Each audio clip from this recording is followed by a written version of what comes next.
My name is Shelley Thornton. I live in Springfield.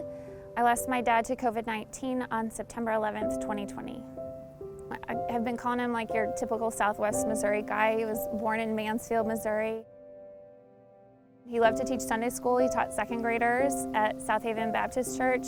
He was super generous. As he's passed away, we've heard from so many people with stories that were just shocking that we'd not heard before. Stories of him loaning people his vehicle so they could take a family vacation to Texas.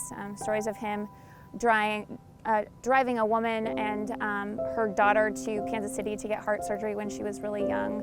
Just stories of the kind of person that he was.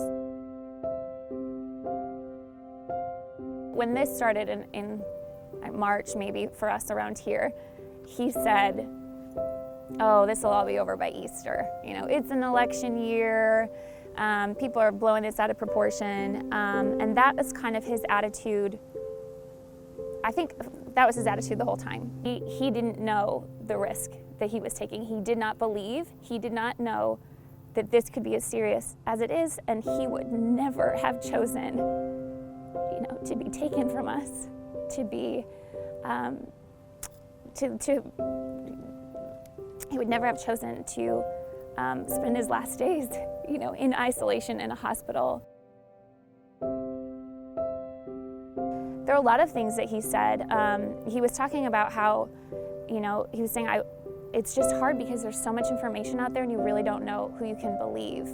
But as he's starting to feel worse, he did. One of the first things he said to me was, he said, "I'm starting to think that this is every bit as bad as they're saying." He said, "I can see how people are dying from this. I wish there was a magic word, to convince people that they could, not to create fear, but just to really share the weight of this and how very bad and dangerous it can be."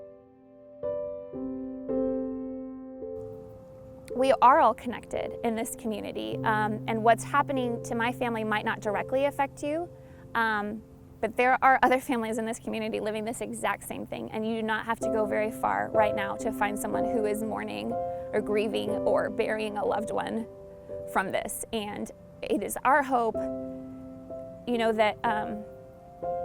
that we can change now, that we as a community can choose to do better now for one another and for ourselves, so that we can move forward from this and we can begin rebuilding. But I think it takes each person choosing to care for their neighbor and choosing to take responsibility and recognizing how we are all connected and recognizing that the only way that we are going to get through this is if we do it together.